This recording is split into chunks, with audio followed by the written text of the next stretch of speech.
Hey. Hello. Hello. Hi, everybody. Hello. Brent, what's up, man?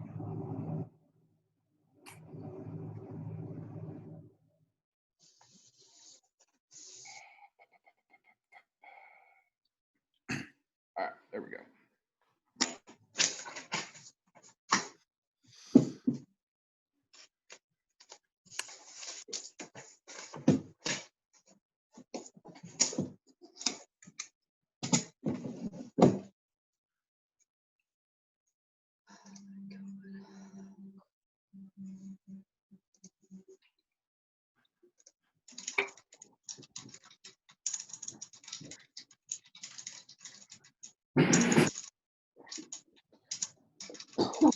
Excuse me.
Did everybody get the emails?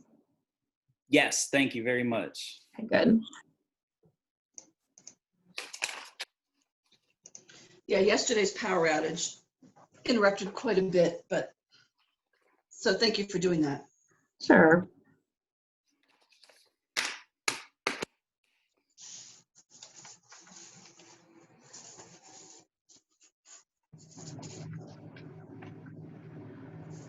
So it's 1 o'clock. So whenever you guys are ready to get started, we can get going.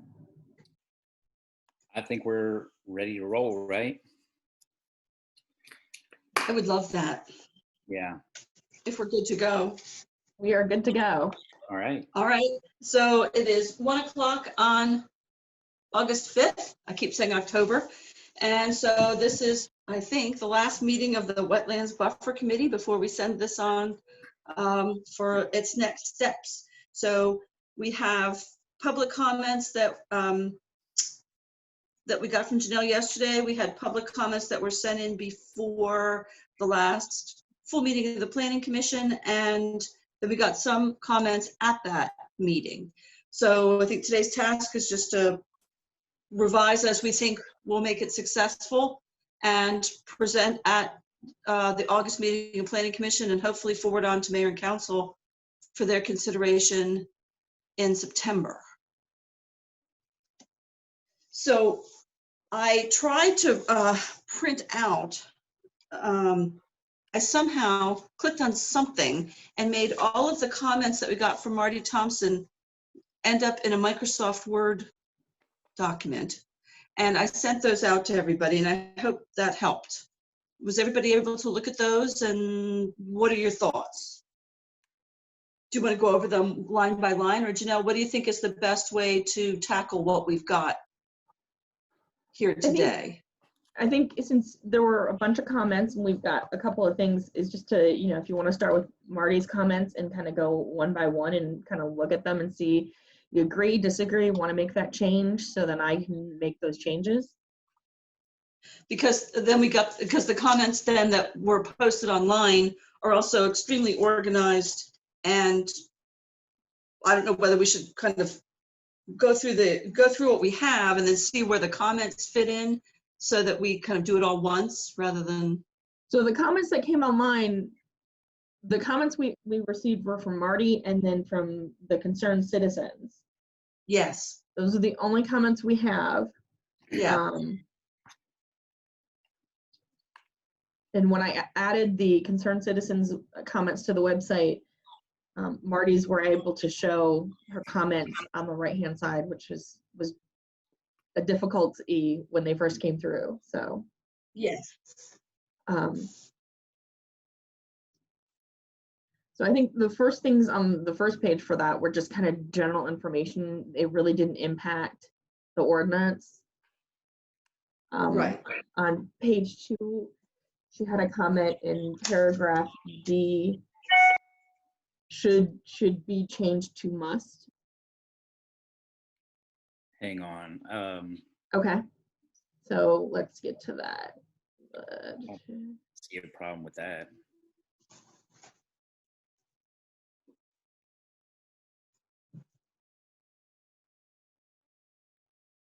Because shouldn't it be shall? So it's under D, which is identification on development plans. B, the report should also establish the area square footage of non-tidal wetlands on the tract. Ouch. Do you want that to be a shall? Yeah, put shall. I think a shall. Yeah, Yeah. shall. Okay, fixed. By the way, I've got the version on my screen, so I'm gonna type as we go. Thank you very much. You're so good. Okay. Anything to avoid my handwriting. So the next comment she had is going to be on the page 3, because she starts getting into the zone A and the zone Bs. That's fine by me. It just seems like, is that more clarification on where it's found?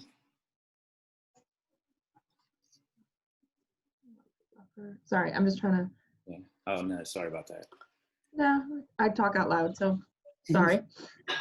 So it'll say the wetland buffer zone, zone B, 30 foot wide beyond, 30 feet Zone wide A. beyond zone A, except as provided in paragraph G4. So that just seems like a reference for To clarification. the, Fine. yep.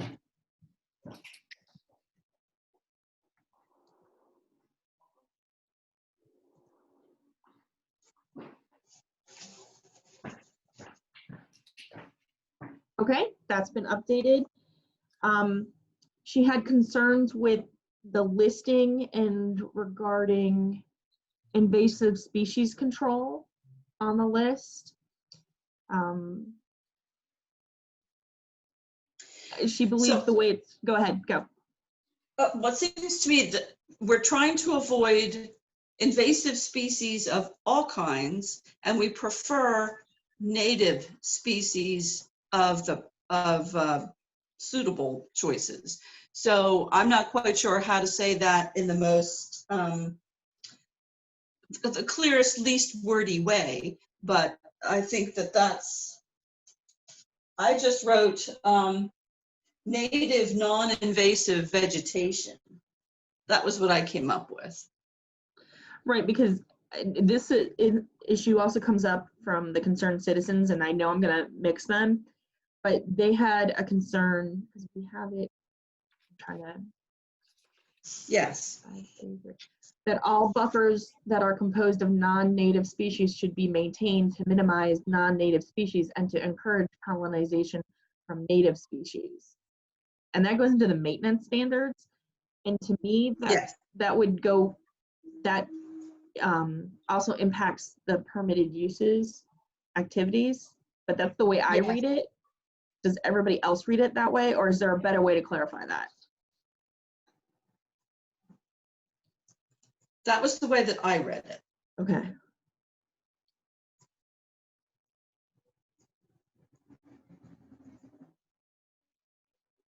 John, Brent? I think, how are we comparing the two right now? I think I just got a little lost there for a second. Okay, so in the permitted activities, it says we require invasive species control. Mhm. In the concern that Marty had was, is interpreted to include native invasive species. And we just said invasive species. We weren't getting into native versus non-native. Oh, gotcha. Okay, I'm sorry. In your Yeah. maintenance plan, we are encouraging the planting of native species. Yes. That's, yeah. I agree with that. That's how I read it over here. Brent? Maybe put in that you're encouraging native non-invasive species for planting. Okay. I think that's the there- clear. Native, non-invasive Native. are the best choice.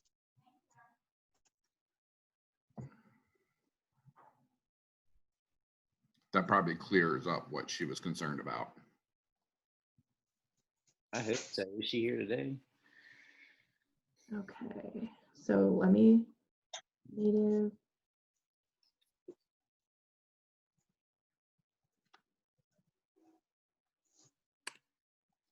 Okay.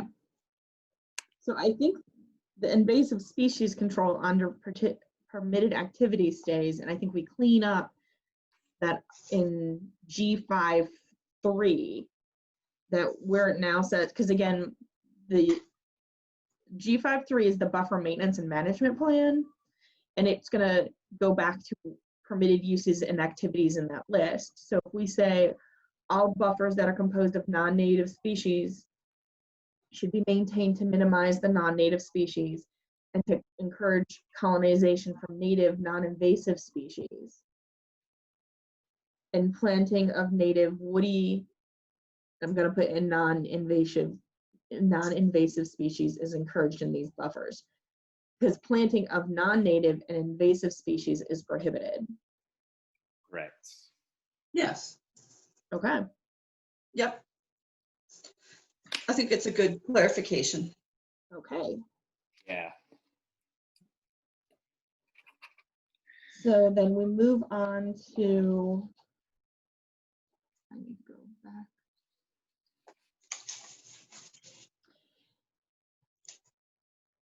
Page 4 of the original document, and it's under, we're under G still, but it's number 3, authorized impacts.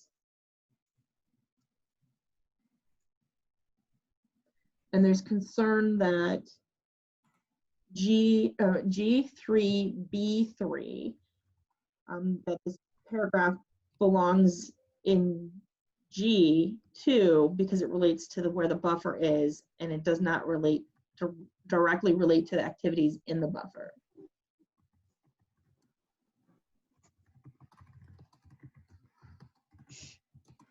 I'm okay with that. You mean completely removing it or linking to it? Well,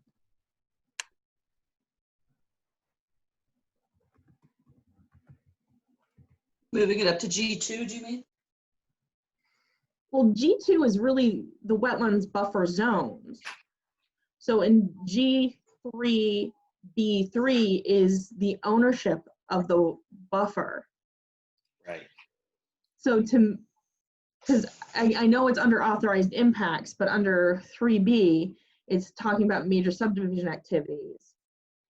And then there's certain, there are criteria to allow that. And one of them is that the wetlands and the buffers have to be part of the open space and then owned by the HOA.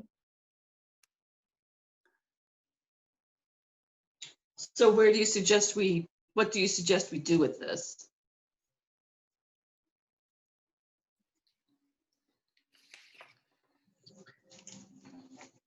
We could put it under the wetlands buffer zone, just saying that they have to be, the wetlands and buffers shall be part of the open space. I think we can move that. It would be 2A4. Yeah. It would end up being 4. If that makes sense to everybody and everybody's okay with that. 2A4. There is not one currently. Currently 2A ends with 3, which is the permitted activities listing. And what we'd be doing is under that buffer zones, we'd be saying that the ownership and where it can occur is there. I said, why don't we move it there, and then when we look at the whole thing, if it doesn't make sense, we can, I mean, Okay. we're still in draft form, so we can always move it if it doesn't add anything to where it is, but I think let's try it. Okay. It has been moved.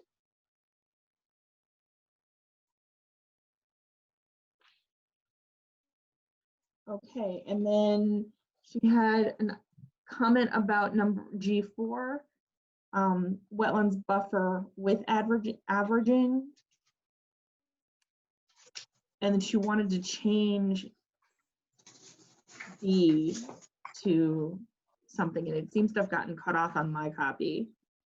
I have a hard time with how these comments were submitted for some reason. They keep disappearing on me.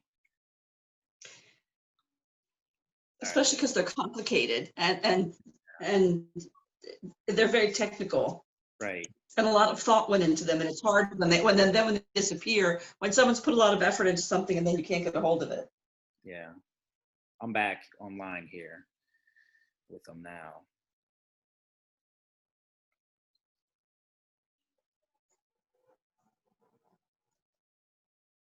Native species.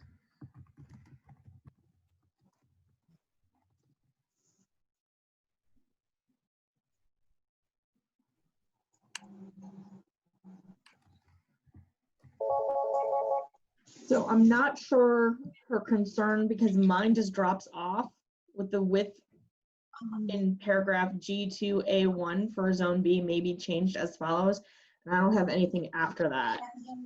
G2A1. You don't have zone A, zone B, and then Okay. the permitted activities. Is that what you mean? Thank you so That much. might be what she was referencing, is that we added, so we put except as provided in G4. So I think that takes care of that. Okay. All right, I think we got that one. Okay, and then we move on to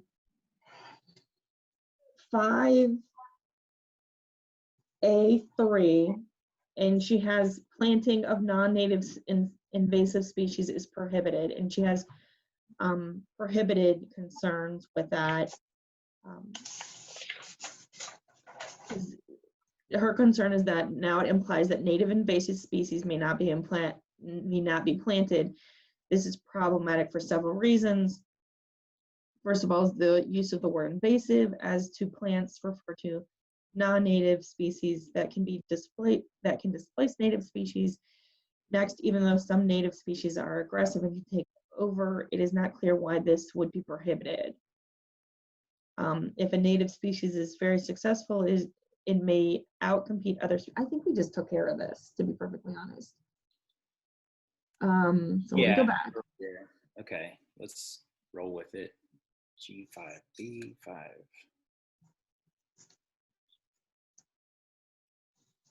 Yeah, because this is where it says all buffers that are composed of non-native species should be maintained to minimize non-native species and to encourage colonization from non-native invasive species.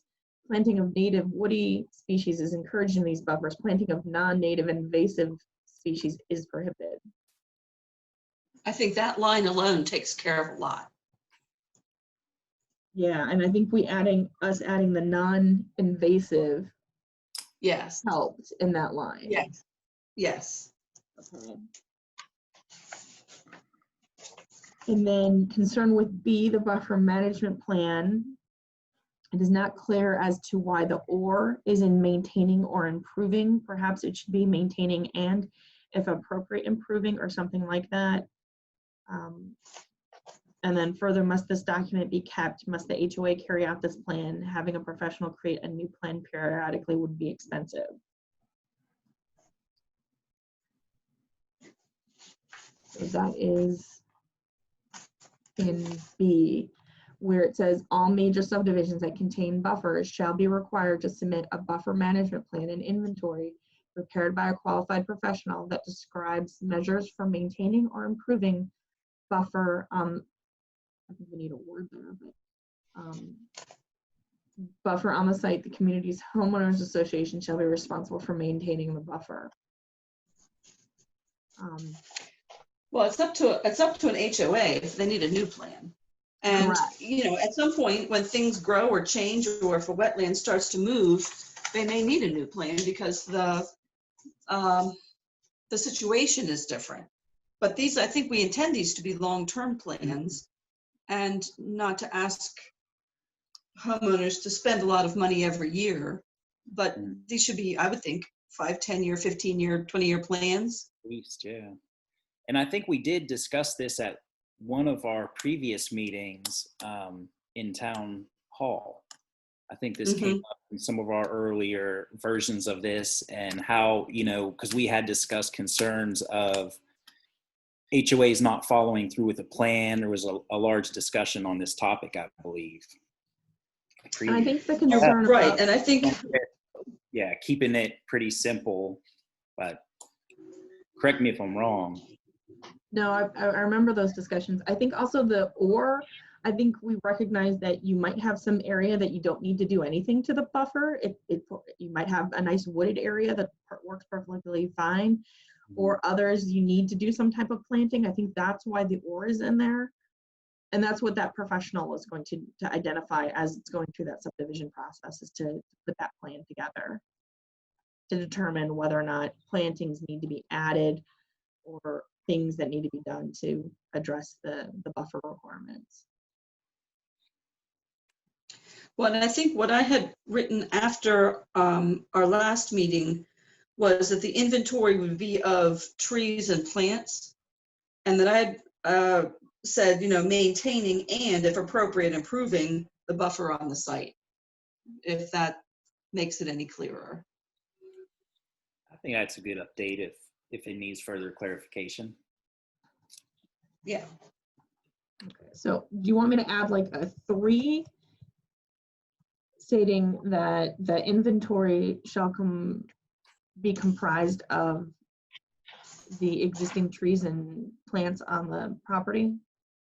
I just put it under B, under buffer management plan. All major subdivisions that contain buffers should be required to submit a buffer management plan and inventory of trees and plants prepared by qualified professional that describes measures for maintaining and, if appropriate, improving buffer on the site. I just Okay, if you want to put it send all that to me, then I can update. Okay. I had a couple of other small things from that last meeting, if I could. Yep, go. 'Cause I Under- think that was the last from her comments. Okay, under definitions B5 of wetland buffer, there are a number of concerns about punctuation. Okay. So an area located upland and landward of the delineated wetlands line, comma, at the time of accepted delineation, comma, that is established or will be established, and then carry on. Does that sound, I thought that captured people's questions about that definition. Does that help? That was what I wrote down. People said we need more punctuation, so I put some more in. Should I send it to you? No, I added it. So unless anybody has issues. Okay, next one. Let's see. Under G, wetland buffers 1, purpose, second line, buffer around all wetlands in newly established major subdivisions. Adding the words newly established. I'm not sure if you actually need that because this is not retroactive. Okay. Because this will be, all zoning goes into effect as of a certain date. So if you already are through a process, you're either approved or you've got some vested rights of some type. So, okay, next. Let's see, under the chart, the criticism was nobody knows what SCD is, replacing that with Sussex Conservation District. And I also deleted ADA compliant boardwalks farther down on that list and just put boardwalks.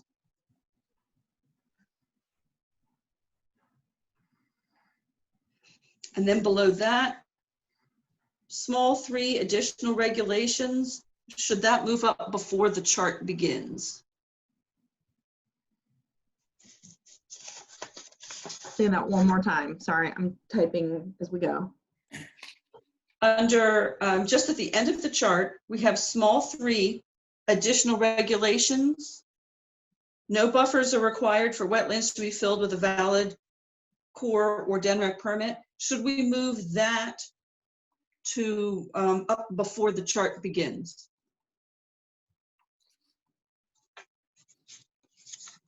I don't know, I always put the permitted activities and then take away so you know what you can do first and then anything after that. It's up to you guys if you want it first or not. Well, should it sort of say is it, so we have permitted activities and then not permitted activities. So should we sort of make it clear that it's Yeah, I think the that's what opposite we of call what it, just, additional requirements, because we got like permitted, not permitted, and then it's like, hey, by the way. And I know the concerned citizens have Right. actually a concern with this We're one. just about to, they want it eliminated. Correct. yeah. And I know we got a couple people listening, which is also why I'm reading everything, because we got a number of people listening. The reason that is there is because if you have a small wetland, typically, I want to say 1/4 acre, I know at least a 1/4 acre, it might be a little bit larger than that. You are permitted to fill that by the Army Corps of Engineers. So if you have permission to fill that wetland by the Army Corps of Engineers, we're just saying you don't have to buffer it. So that's what that's doing, because at that point, that wetland will no longer exist. So we just want to make that clear, that saying you might have, like if you're coming in with a development application and your plan is showing wetlands, however, you're going to end up filling that you don't have to buffer what will no longer be a wetland. Because sometimes you can just have a very small amount of wetland on a property that is not beneficial per the Army Corps, and they will allow you to legally to fill that. So we wanted to make sure everybody knew that if you fill it, you don't need to buffer it. But if you keep it, you do. If you keep it, you do. Small. And there are going to be a number of wetlands in the city that shall be kept and shall be buffered. This is more the, that's really an outlier, but we wanted to make sure it was in there. All right.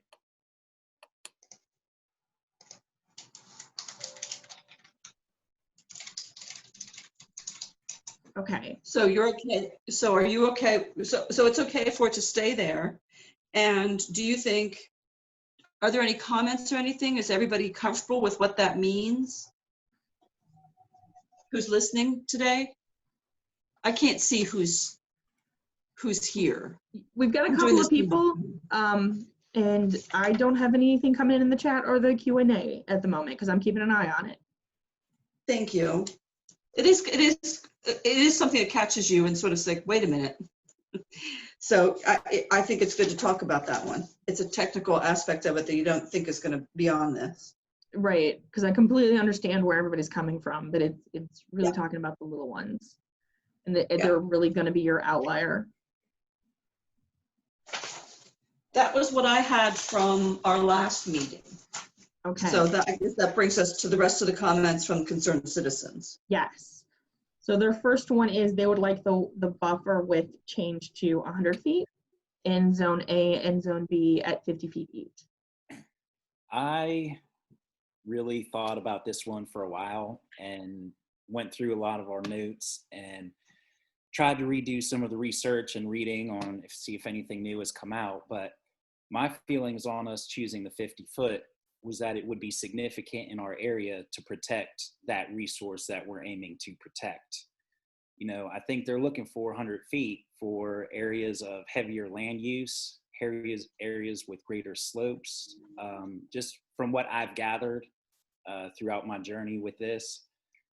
And I'm not against increasing it if other people think it's a good idea, but I think 100 feet is a little excessive given our situation where we currently are. Well, we were trying to match it with the county. If the county even goes ahead and does, approves their draft. And I think we thought originally that's what we should do. I would say originally we all thought 100 feet would be great. I mean, New Jersey's what, 300 feet? Yeah, right. 100's a lot. And to be honest, I don't think that it would pass at 100. Yeah, I believe you had both said that as going through some of the public outreach and other things that you'd heard, is that because I believe you started off at 100, and yes, it was, were given yes. The impression that was felt was that wasn't the best way to go. So you guys ended up at 50. And again, yes, it was returned with a rocket. So yeah, we definitely were told 100 was too much. Obviously, New Jersey's in a different world if they're at 300.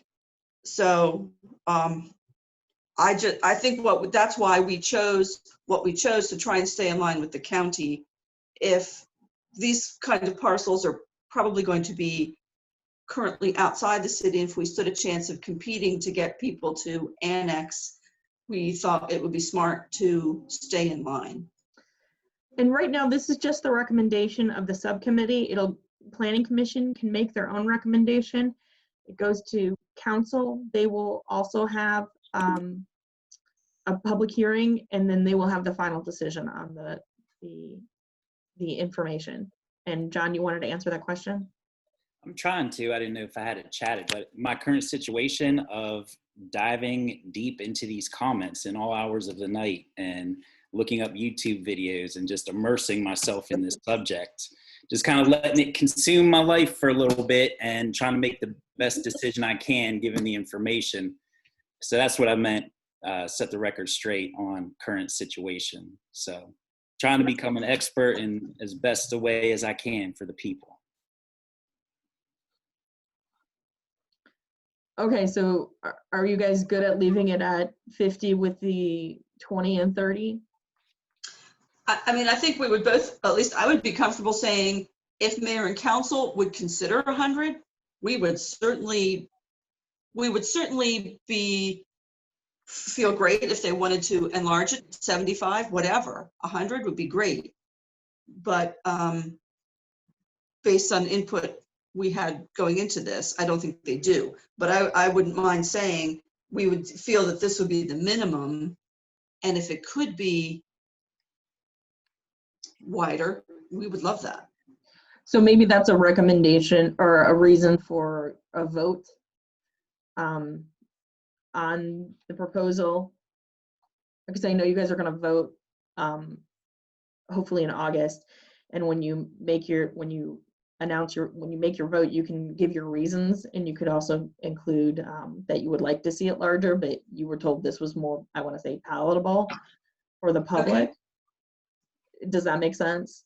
Or Well, honestly, we can, palatable for the council, frankly. okay, well, however you want to word it, I'm just kind of putting it out there. The Got it. council, so I'm not sure who John is. It's not you, John. We got a member of the public named John. The county is considering 100 feet in different areas. They're not all 100 feet. They've broken down their wetlands, at least the last I knew, into many different categories. So I think one was at 100, but others were actually at 25. So they had a range of different widths for their buffers.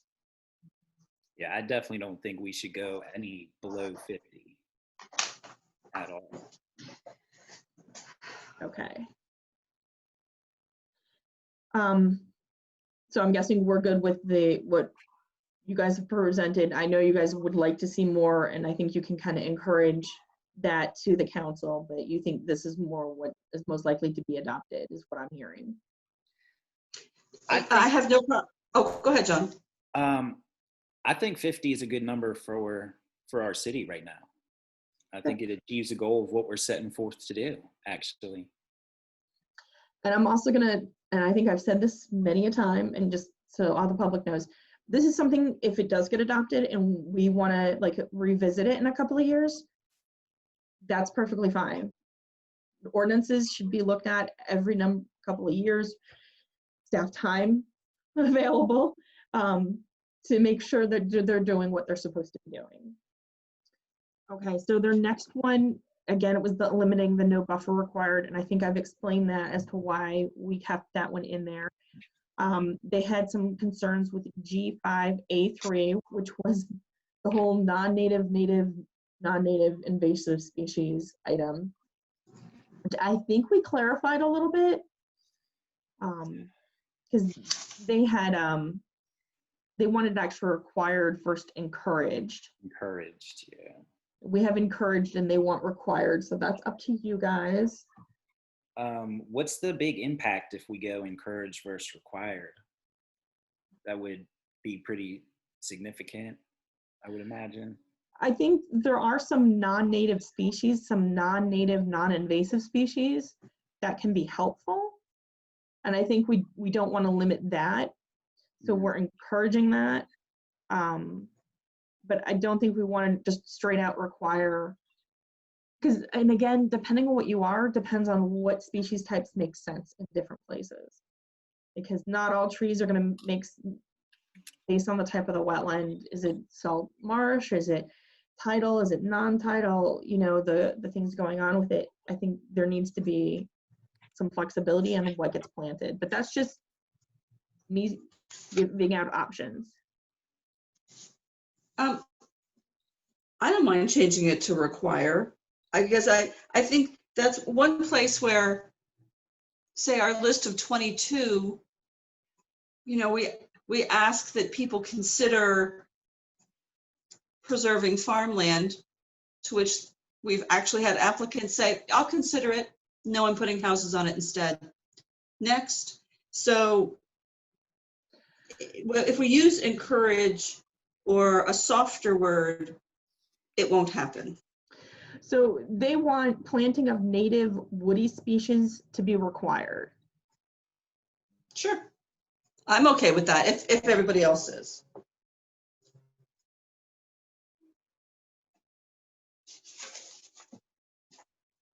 So if there's a buffer and if it's required, what's the requirement? Like how much satisfies the requirement? If you were an HOA and it said it's required, how do you fulfill that requirement and know that you fulfilled it? Well, again, they're going to do a maintenance plan and they're going to show what it's going to look like.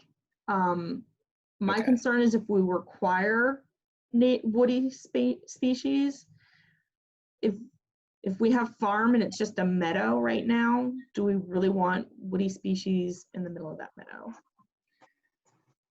Right.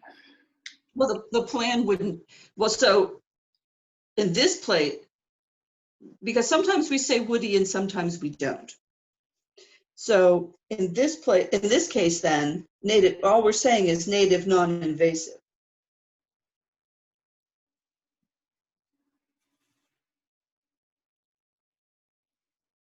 I thought we were looking at changing it. Planting of native woody species is required in these buffers. It's required. Yeah, Is they that- want it to be required. So if I have a property that has a wetland with a buffer on it, I buy it, and now I have to plant trees on it. That's what required would mean. I don't think I like that.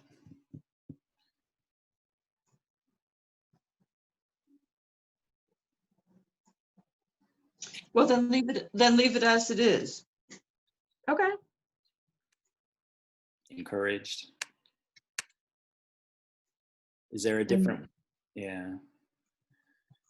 Brent, any suggestions? I'm just trying to think without turning it into 15 more paragraphs. Comes the engineer. If you require planting and there's already woody species there, will it actually propagate, first of all, or survive? If it's an area where there isn't any woody species present, will it survive in that environment as well?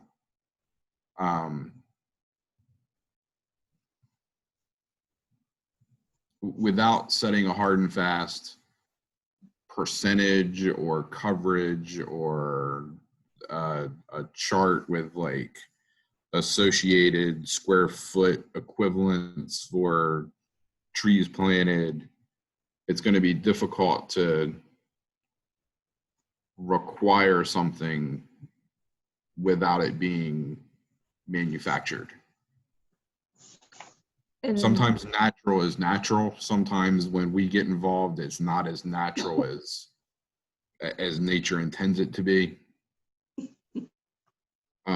But if you don't define it out sometimes, then it's hard to tell what you're going to end up with.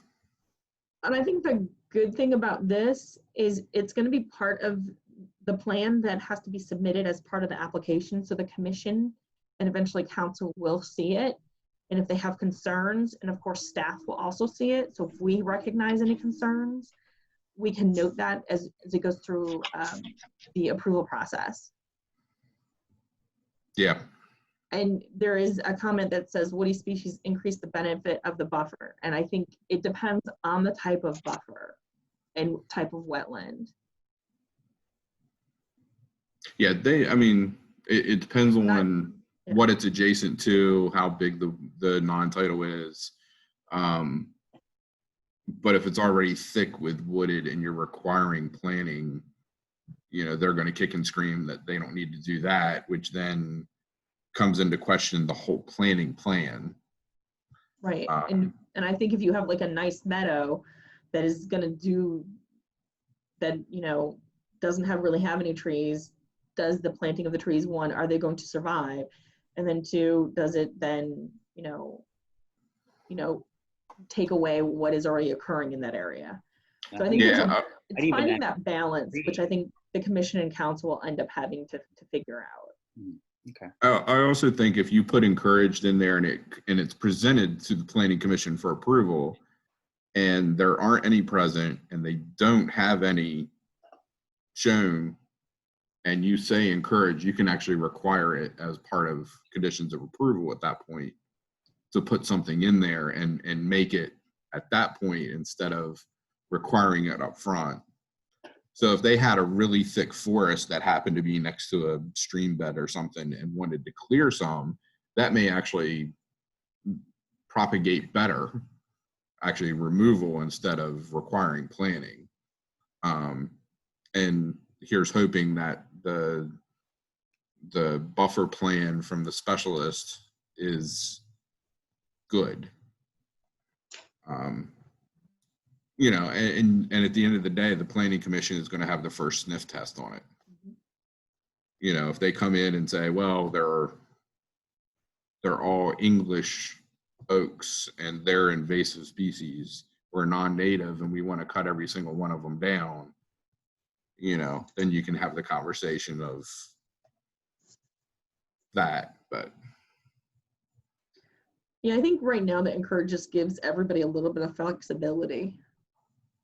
Well, remembering that the commission has the right and the ability to make conditions of approval if there's something they have a concern with. right. Okay, so are we good with that one? Yes. Okay. Next one is, I think they thought the suggested rewording of that, the first sentence, because it seemed a little confusing. Because we have it.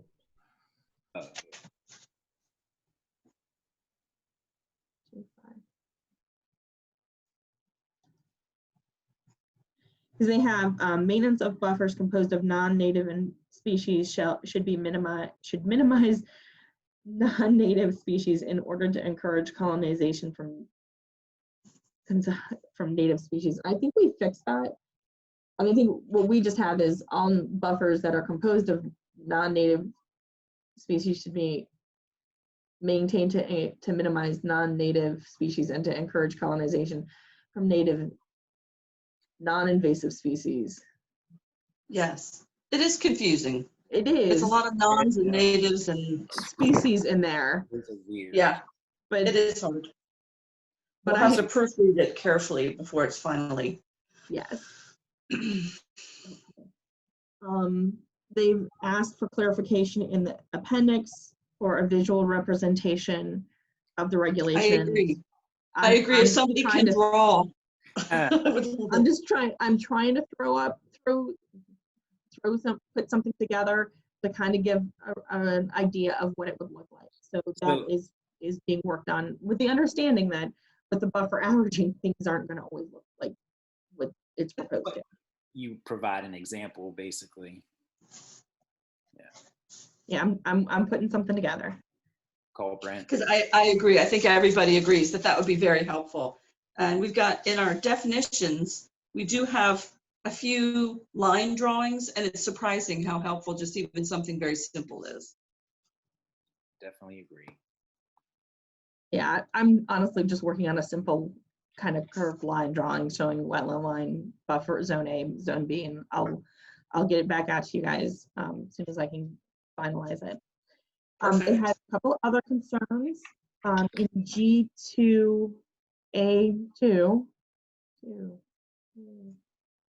Permitted activities. Permitted activities. Is it possible for stormwater management BMPs to be permitted in Zone B? It's reminding them of an application that is still before the Planning Commission. That if there's a system there that could hypothetically put a holding pond in Zone B buffer to control the water. Is it possible to include language that would limit when BMPs are acceptable in Zone B? Well, without discussing any particular application, especially one before us, I think this is something that we discussed in the past, partly with the fact that water seeks its own level and it's going to seek to be there. I think that's where that discussion came from. But I think, is there some way that we can put further clarification for this? So I'm thinking they want stormwater management BMPs in Zone A because they are allowed in Zone B. They're under permitted. But what we also allow is, so we don't allow the pond in Zone A, but we do allow the outfall into Zone A. So stormwater management outfalls, as permitted by the Census Conservation District, are permitted in Zone A. So what this intent is, the main facility can be in Zone B, but you can outfall and have some things going into Zone A. So I think their concern is actually addressed by the way this code is written, because you can put your stormwater management in zone B and also allow your outfall into zone A. It also might be the phrase BMP,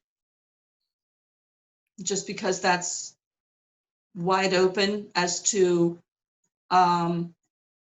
what is best, and So- maybe change that part of it.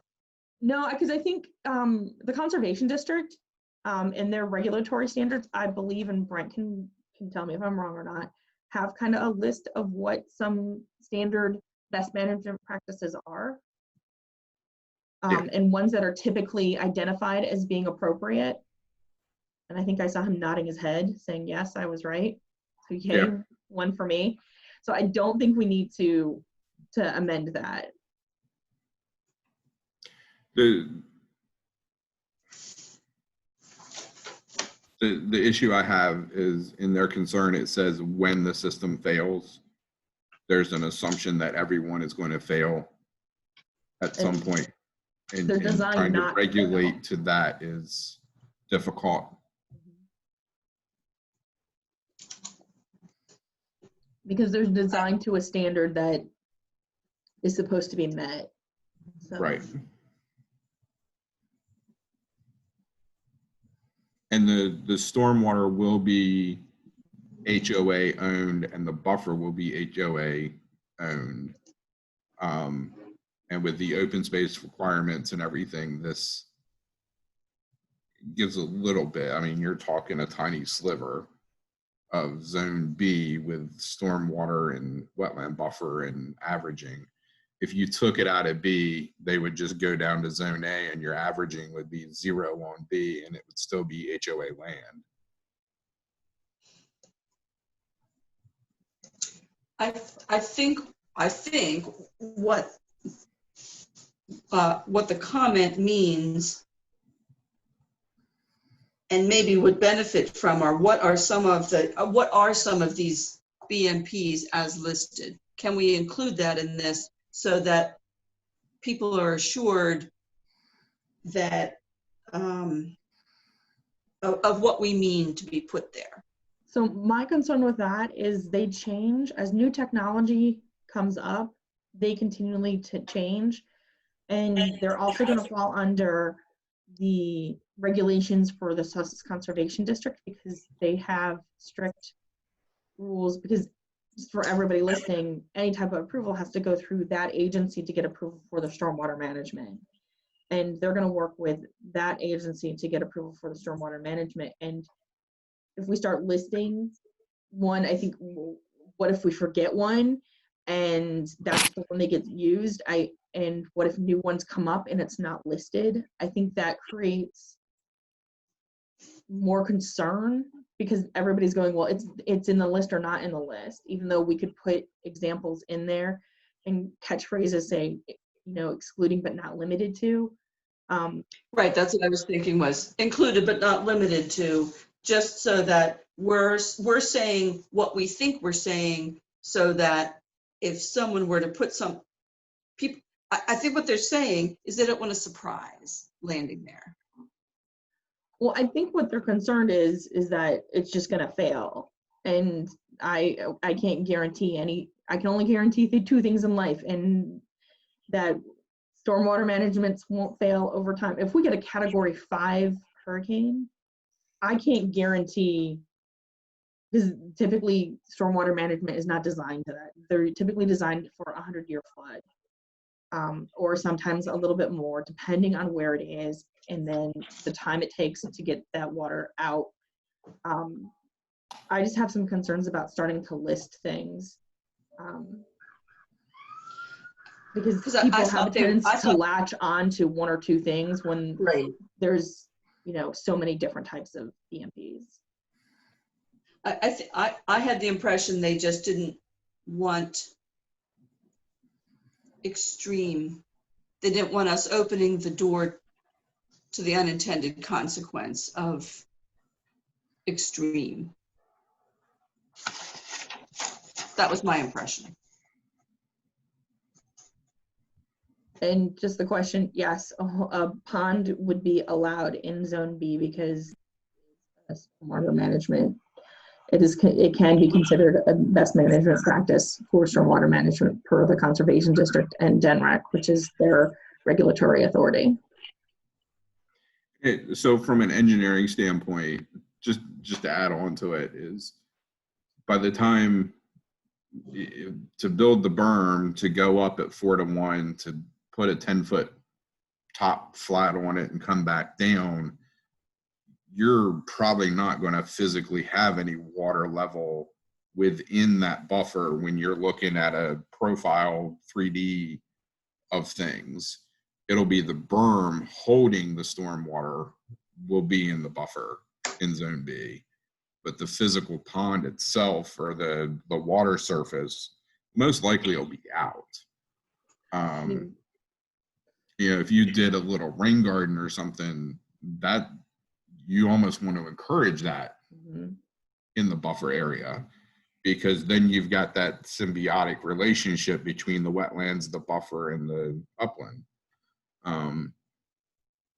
The last sentence they have is it possible to include language that would limit when BMPs are acceptable. Not every site's the same, and I'm not sure that you could really define out, you know, if then scenarios for everything possible in there. There's not saying that every stormwater system is going to be in Zone B. It's not saying that everyone will be out, but it's going to be on a completely case-by-case differential basis, and not all properties are built the same. I don't know if you could do a chart detailed enough to really when it's acceptable. And I think that's my concern is it's like there's so many, I mean, if everything was the exact same, I think it would be much easier to put a list together. But nothing is exactly the same. There's, you know, we could live right next door to each other and my property can be completely different than your property. So I think that's our concerns. So John, from listening in, is the concern is the buffer zones are used for their initial stormwater system. Buffer zones should help clean up the runoff from the development. You know, again, if you've got a rain garden, it's going to help clean up, you know, the runoff from the development. You know, it's going to do water quality, water quantity. You know, I'm thinking, you know, most people they're going to want their outfalls into the buffer, but maybe not always all their stormwater management in the ponds there, like Brent was talking about. So do we want to change this at all? Because again, it's already stormwater best management. Okay, now I can't talk. BMPs are allowed in Zone B, but not in Zone A. But we do allow their outfalls to be in Zone A. Any issues? Any concerns? Do we want to change it? Okay. So G3B3. Major subdivision activities such as permanent or temporary structures shall not be authorized in the wetlands or wetlands buffer except when the following criteria are met. The wetlands and buffers shall be part of the open space owned and maintained by the homeowners association and shall not be on individual buildable parcels of land. All subdividable lots will be outside the wetlands buffer. Their concern is it could be interpreted that permanent or temporary structures on wetlands and buffers are permitted if the HOA was responsible. In Zone B, we mean? I'm honestly just reading what they submitted. So let me get to that section.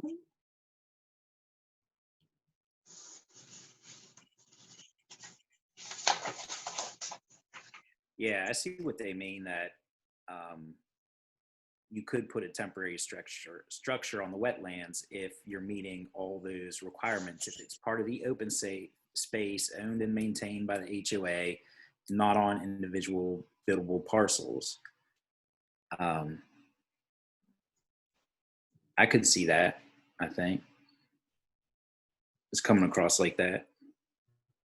But was that something we're trying to not allow, or did we have a discussion about allowing somebody, if you were, say, not so ambulatory, or you wanted to walk down and look at the wetlands area, could you have a bench? I think maybe we were thinking of something for people. Walkways. Walkways. I think we talked about wheelchair type things. So maybe we need clarification to say. So actually, we moved that the wetland buffer shall be part of the open space up to 2.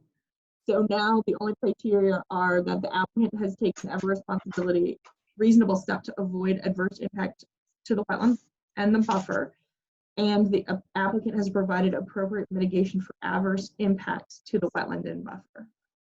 So their whole D3, B3 got moved into section 2 based on somebody else's comment. So I think that cleans that one up.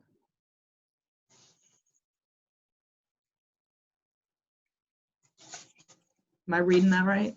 We moved that? Did we change any of how did moving it clarify it?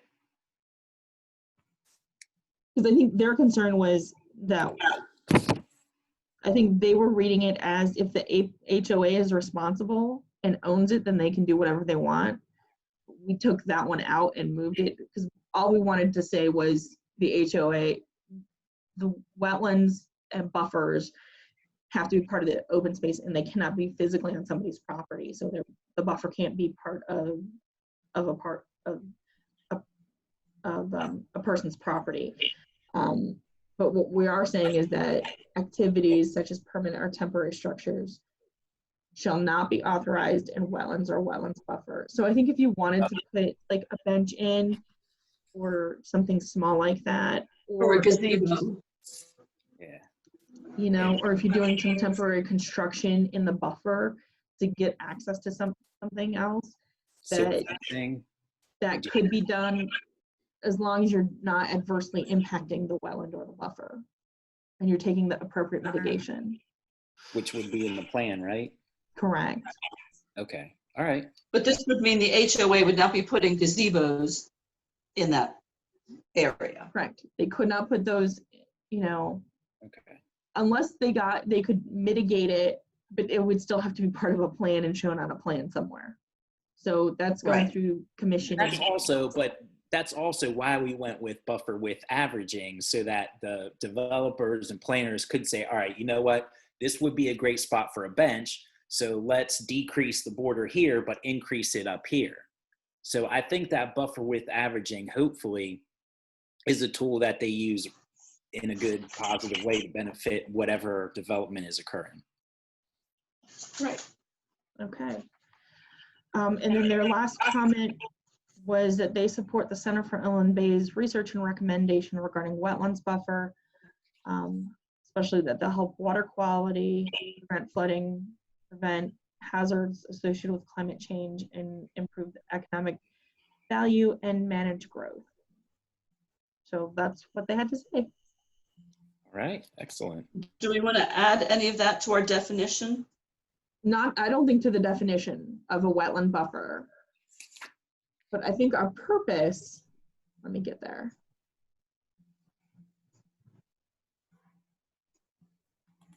I think our purpose kind of does address that, because it talks about to provide standards for protecting wetlands in major subdivisions, to encourage natural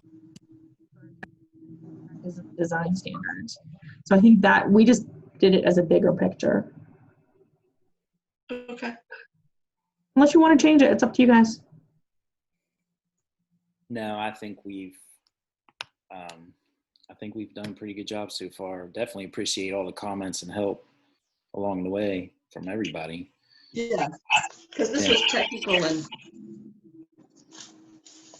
very helpful to hear from people. And I'm very grateful for the time people spent looking at it. Agreed, definitely. And those who took time to really give us good comments. Thank you.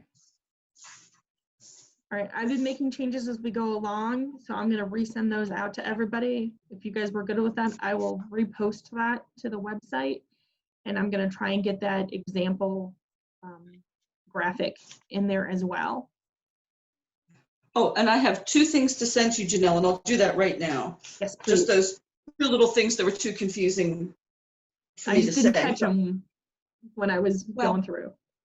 It's Zoom, you know, it's got limits. So I'll do that right now. I'll send that to you. Wonderful. So Anybody- that way, hopefully. Anything else, everybody? I'm excited that it's this far during a pandemic. So I appreciate everybody's hard work. Thank you. So we'll have this on the agenda for August planning. Yes. Hopefully then have it on mayor and council agenda for September, and they'll set up a public hearing. So hopefully this fall, we'll get this decision made. We'll get more public comment. Maybe we'll actually be meeting in person then, and then we'll be rolling with it. Love it. All right. Thank you, everyone. All right, everybody have a good afternoon. Thank you so much.